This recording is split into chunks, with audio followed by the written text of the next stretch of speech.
Welcome to part 2 of what will now become a 3-part series on Chinchilla DeCastrated, receiving a speeding ticket. In part 1 we witnessed Chille, begging like a spoiled child, for the officer to let him off with a warning. In the end the officer did in fact, reduce the amount that he wrote the ticket for. Over the next 30 or so minutes, I am going to show you how absolutely ignorant and reckless Chille really is. I'm saving showing you how creepy Chille can be, for part 3. I apologize that I've had to do this, but Chille's original video kind of lended itself to being 3 parts. As many people know, I watch every video that Chille produces. After having watched him for so long, I have formed an image in my head. Whenever Chille gets on camera to live stream, I picture a garden hose. His mouth is like that, only instead of water, it is stupidity and factually incorrect information that flows out. With that introduction, let's pick up where part 1 left off. We don't live in a system that's based on safety, peace officers. Chille clearly lacks any understanding about how things really are. A police officer doesn't enforce the speed limit because they receive any financial remuneration. They get paid the same, regardless if they are on patrol catching speeders, or waiting to respond to a call for assistance. Police have a yearly set budget, and that budget is unaffected by the number of citations written in a specific year. Because I live in Virginia, I'm going to use my state as an example. Under Virginia's Constitution, as revised in 1870, the proceeds from all fines issued under state law must go into the literary fund, which is used for public schools, not public safety. The system was set up specifically to create some separation between the function of policing and revenue generation. So that fact utterly destroys Chille's assertion that police issue tickets as a self-serving means to create revenue for their departments. In my state there is no financial incentive to write tickets. Traffic engineers perform studies on every new roadway to establish the initial safe speed for it. Ongoing studies are performed, based on a number of factors, including, but not limited to, the number of accidents, public input, and speeding tickets issued for that section of roadway. Based on all that information, sometimes the engineers adjust speed limits. Sometimes more signage is installed, and in the case of some neighborhoods, other traffic control devices are utilized, such as speed humps. For example, in my neighborhood, on my very street in fact, yield signs were changed to stop signs, a 4-way stop was created, and speed humps were installed, all in an effort to stop speeding. In general, the idea of a traffic citation is to change a behavior. Sometimes it's designed to change the behavior to stop doing something, such as speeding, and sometimes it's to encourage a behavior to cause something to happen. An example of a citation encouraging a behavior is the click it or ticket programs that many states enacted. Issuing tickets for seatbelt violations caused an increase in their use. In a study of the click it or ticket campaign in Massachusetts, it was found to have decreased non-fatal motor vehicle crashes by roughly 11%. Additionally, a 1% increase in tickets issued led to a 0.28% decline in overall motor vehicle crashes. There is a small city located about an hour and a half from me. It is called Emporia, Virginia. I encourage you to Google it. It is well known as a speed trap. Located at US 58 and I-95, Emporia is widely considered the most notorious speed trap in Virginia. This is despite being the state's second least populous independent city. TripAdvisor and SpeedTrap.com both have warnings to drivers not to speed in the city. For that reason, everyone in the state knows not to speed in Emporia, and it enjoys a fairly low traffic fatality rate, with the majority of those coming from its proximity to Interstate 95, and not within the city itself. So Chille is wrong. Cities don't use traffic citations to fund their police departments. He's also wrong when he says that police do not serve public safety. Oh, you see that? He gave me a break. He only charged me for doing 10 miles and over instead of the 19 miles an hour over that was on his radar. Well now. That does seem like a bit of a break. It's nice to see Chille admit that the officer gave him a break. It substantially reduced his fine, added no negative points to his license, and should not negatively affect his insurance for the foreseeable future. But of course, Chille doesn't see it that way. That boy is never satisfied. I'm a little bit late, so... Remember that he has said that. It will become important in part 3 of my series. We have a system that's based on punishing people. This is how you know that Chille is neither intelligent nor well-read. Throughout history, societies have developed different ways to simultaneously punish criminal offenders while also ensuring the safety of the public. Those who study types of crimes and their punishments learn that there are 5 major types of criminal punishment. They are incapacitation, deterrence, retribution, rehabilitation, and restoration. Traffic tickets fall under the deterrence method. Deterrence aims to prevent future crime, and can focus on either specific or general deterrence. Specific deterrence deals with making an individual less likely to commit a future crime because of fear of getting a similar or worse punishment. General deterrence refers to the impact on members of the public who become less likely to commit a crime after learning of the punishment another person experienced. Now that Chille has received a traffic ticket, is he likely to speed again? Well, you'll just have to wait and see. Now that others have seen his live stream, are they likely to think about that when they get behind the wheel? That is debatable, but the idea is that the general population fears getting a ticket, so they pay attention to their speed. That's deterrence in a nutshell. You know what? I do not submit to their jurisdiction. We're going to see what happens. I'll just have to play it out. Though I cut it out, Chille had been ranting about receiving the speeding ticket. If you ever questioned the idea that Chille is a bit of a sovereign citizen, this is proof that he is. Essentially, he's saying, he doesn't submit himself to California's jurisdiction over him. This is despite the fact that he is technically a legal resident of California, he holds a California driver's license, and he was driving on a California highway. But somehow, he's not subjecting himself to the state's jurisdiction. What a clown.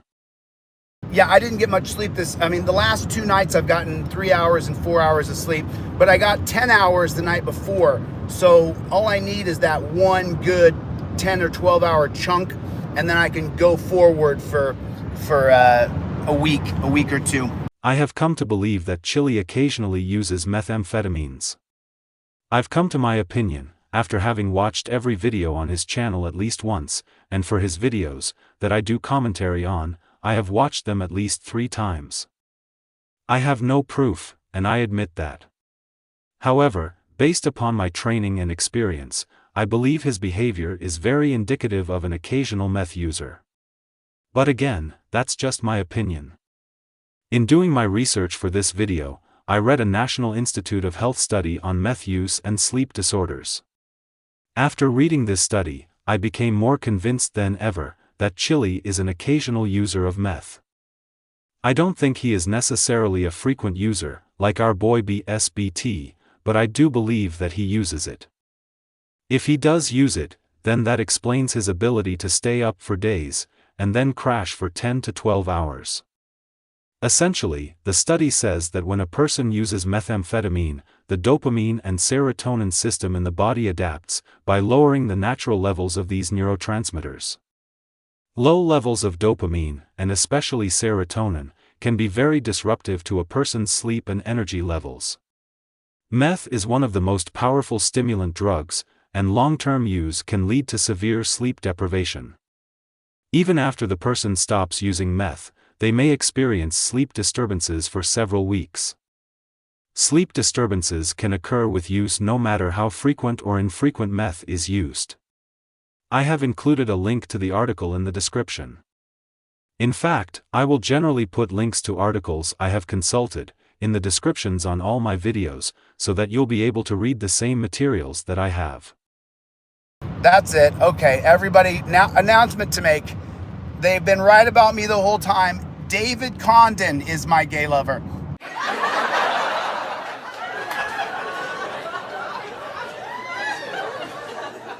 I'm sorry, that was just gratuitous on my part. I know that Chille was just kidding with the people in his chat, but I just had to include it. A court of law. A court of law in the United... There's no court of law in the United States of America. There's no court of law. There's a court of who the king of that courtroom is. But there's no court of law in the United States of America. I'm not even sure how to address this statement. I have dedicated a quarter-century of my life to the law. Chille likes to claim that he is all about law and order. Well, you can't have law and order without courts of law. If he has so little faith in the courts, then why does he always threaten to sue everyone, or file his meaningless civil rights lawsuits? Who does he think will adjudicate those lawsuits? So the courts are great when he files lawsuits, but they aren't when they will be deciding Chille's guilt or innocence. Yeah. That makes sense. I don't understand why his supporters don't see the contradiction in that. He loves the courts when he needs them, but he doesn't when it's potentially against him. It reminds me of an old saying.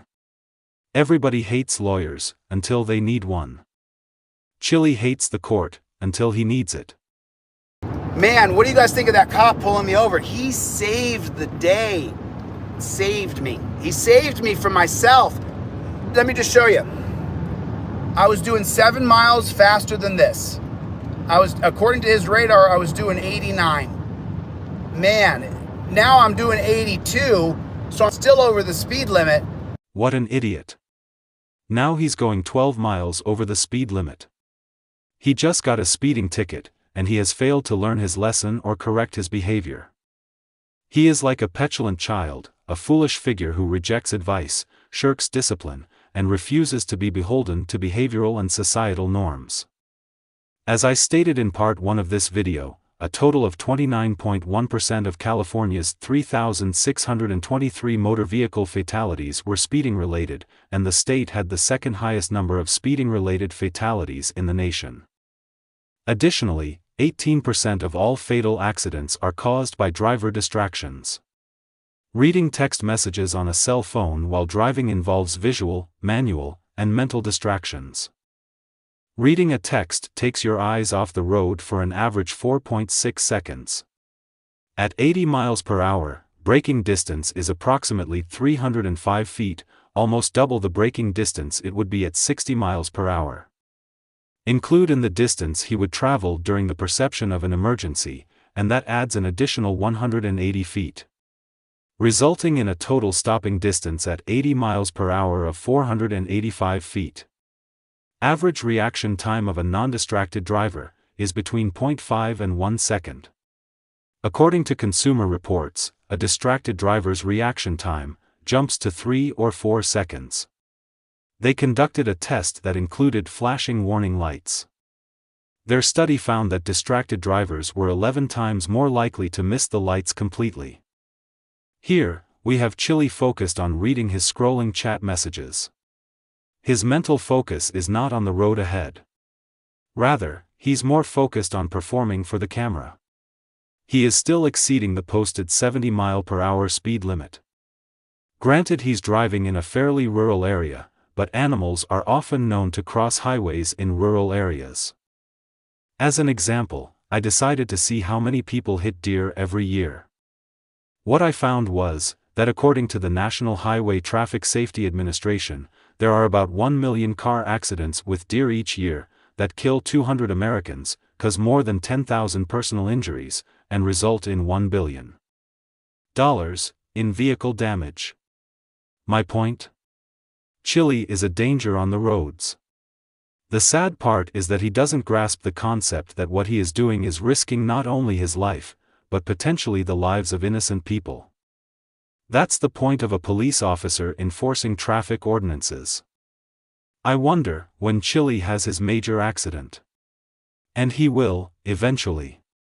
Will he call for emergency services? Will he appreciate those so-called pigs and tyrants who come to his aid? If you can't tell already, I truly despise Chille's antics. I don't hate him as a person. I hate his behavior. As a prosecutor, we had a saying. We don't hate the person, we hate the crime. My car's self-driving, so I'm just letting it just stay in the lane that it's in. My other hand's here, my other hand's holding my phone, because my car will just drive itself. It'll just stay within the lanes, and I don't have to do very much. Chille's Honda Odyssey is a driver-assisted vehicle, not a self-driving van. Despite popular belief, not even Teslas are fully self-driving, and they have much more technology than Chille's van. He doesn't have either hand on the wheel. His cruise control is set on 82, so you know his feet aren't on the pedals. This guy is ridiculous. He's the poster child for what not to do in a driver-assisted vehicle. In a report released in June of 2022, the National Highway Traffic Safety Administration reported that over the past 10 months, 392 crashes in the U.S. involved partial or fully automated vehicles. That resulted in 5 deaths and 6 serious injuries. That might not sound like a lot, but it is. According to a National Law Review article that I read, despite claims to the contrary, driver-assisted cars currently have a higher rate of accidents than human-driven cars. However, the injuries tend to be less severe. On average, there are 9.1 self-driving car accidents per million miles driven, while the same rate is 4.1 crashes per million miles for regular vehicles. What are some of the dangers inherent with driverless cars? The leading cause is a false sense of security. These cars are often marketed as driverless, so is it any wonder when human drivers act more like passive passengers when they operate them? None of these driverless cars are entirely self-driving, so labeling them as driverless is misleading at best. It seems to be true that the vast majority of all accidents involving self-driving cars have been the result of the human driver being distracted. Chille is clearly highly distracted. The way he's operating his van, he might as well be taking a nap in the back seat. Look, no hands, Ma, no hands. Oh my lord. I hope I'm never on the road anywhere near Chille. That's just reckless and irresponsible behavior. Just so frustrating to me. It's just so frustrating. It's just so frustrating. Because that can affect my life. It can affect what I do with my life. I travel the country. Can you see that everything is always all about Chille? His concern isn't about how dangerous his behavior is. He's only concerned that he got caught, and that his punishment will cause an inconvenience to his continued cross-country grifting. He has no concern for how his use of the driver assist functions, as if they were totally autonomous, is a huge risk to anyone who may end up driving near him. Or that given his distractions, his speed is dangerous. He doesn't care. His only focus is on making sure his face is on camera, and to replying to chats. He's got to keep the money coming in, after all. Chille is behaving like he's a passenger on a bus. Anyone with a modicum of intelligence would know, a driver-assisted vehicle still requires a person to take over in a time of emergency. Those kinds of crises don't always give a lot of warning. Situations can occur in an instant. What would he do if a tractor-trailer in front of him lost a tire in front of his car, but he's so engrossed in reading his chat messages he doesn't even notice? I can see it now.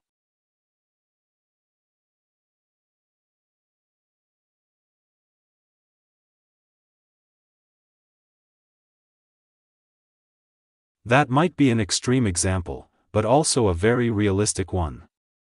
And the tire could actually turn out to be just about anything, laying on the interstate. His reaction time would be very short either way. There shouldn't be a punishment for DUI. Is it working? Is punishing people working? No, it's not. So maybe we should rethink how we do that. Maybe because the DUI thing is not getting better, it's getting worse, or it's the same. Maybe, just maybe, we should rethink how we're doing this DUI thing. Again, I am not entirely sure how to start here. In my prosecutor's office, we had an attorney designated to prosecute only DUI, and any felony charges that originated in traffic court. That person was assigned to that position for a 2-year period. I once held that position. I became a noted expert on the subject, and I was even tasked with teaching what are known as CLEs, or continuing legal education, for the agency that trains all prosecutors in the Commonwealth of Virginia. In addition, there is a book that teaches the prosecution of DUI that I was co-author of. I have a great deal of knowledge about how to both prosecute and defend charges of driving under the influence. I am somewhat passionate about that particular charge. Both scientific research and statistical analysis have proven that the more aggressive prosecution of DUI has had a positive impact on the number of accidents. Thanks to stricter laws and greater enforcement, drunk driving deaths are down 50% since 1980, when tougher DUI enforcement began. That proves that stricter laws, as well as advocacy and education by groups such as MAD, have worked to reduce the number of drunk driving deaths. Even with that incredible drop in numbers, about 30% of all traffic crash fatalities in the United States involve drunk drivers with BACs of 0.08 or higher. In 2020, there were 11,654 people killed in these preventable crashes. In fact, on average over the 10-year period from 2011 to 2020, about 10,500 people died every year in drunk driving crashes. The shocking statistics show that every day, about 32 people in the United States die in drunk driving crashes. That's one person every 45 minutes. The 2020 number of 11,654 people who died represents a 14% increase from 2019. That corresponds to the increase in alcohol sales during the pandemic lockdown. With stricter enforcement and expanded education, these deaths are preventable. Chille's ignorance about nearly everything is horribly frustrating to me. If you really want to hear his ignorance, listen to what he says next. Now, the Volstead Act is going to turn into the 18th Amendment in 1920. However, after 9 or 10 years of prohibition, where we don't have an industrial prison complex in the United States until prohibition, and then we go from 40,000 people in prison to over 200,000 people in prison in just a decade. And so, everybody's alarmed that all these people are going to prison, and it's mostly cops and mostly people who are supposed to be professionals who are running the alcohol. But the cops are the biggest runners of alcohol in the United States of America, by far. It was not Al Capone, it was not Lucky Luciano. The biggest smuggler of alcohol was police. Let me attack this one, a piece at a time. The Volstead Act, formerly called the National Prohibition Act, was enacted in 1919 and took effect in 1920. It provided for enforcement of the 18th Amendment. The 18th Amendment, as you know, prohibited the manufacture and sale of alcoholic beverages. Obviously, because alcoholic beverages had been prohibited, but the desire for the product had not changed, it created smugglers. Just as there are smugglers for drugs today. An increase in smuggling naturally increased the number of people who got caught. That, logically, created an increase in the prison population. His assertion that the police were the greatest smugglers is not borne out by any conventional historians. I will attempt to summarize history as quickly as possible. Historians tell us that before Prohibition started in 1920, members of criminal gangs in large American cities existed on the periphery of society. Before Prohibition, activities by the mafia and criminal gangs generally were not coordinated under an organization, and in fact terms such as organized crime and syndicate would not enter popular use until after Prohibition began. Prohibition practically created organized crime in America.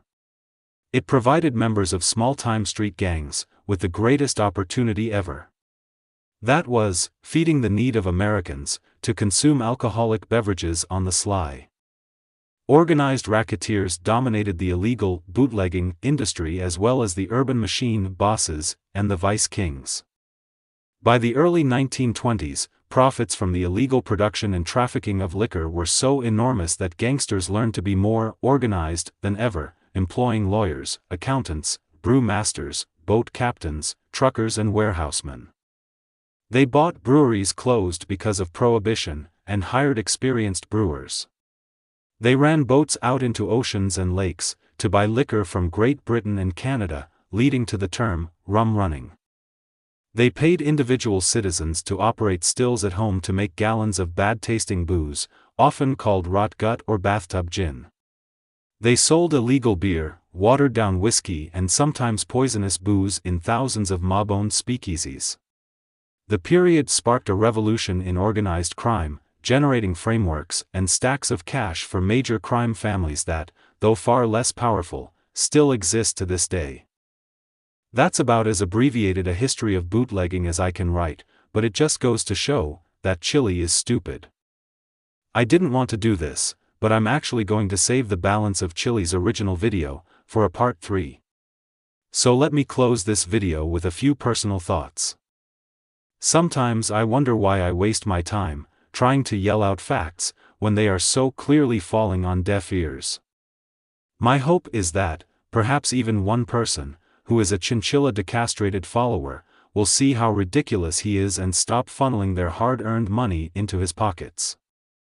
I'd like for them to see that Chille lies about everything, he's wrong on history and the law, and his passion for preaching this nonsense is fueled only by the money he raises and not the fire in his belly. If, or rather when, the money stops coming in, his passion will fade and he'll move on to a different grift. His history has already shown that's what he does. I don't know if you found this video in any way interesting. And according to my video analytics, very few people make it this far. If you did enjoy this video, I hope you will like the video and subscribe. It helps the channel more than you might know. As always, I thank you for watching. Goodbye.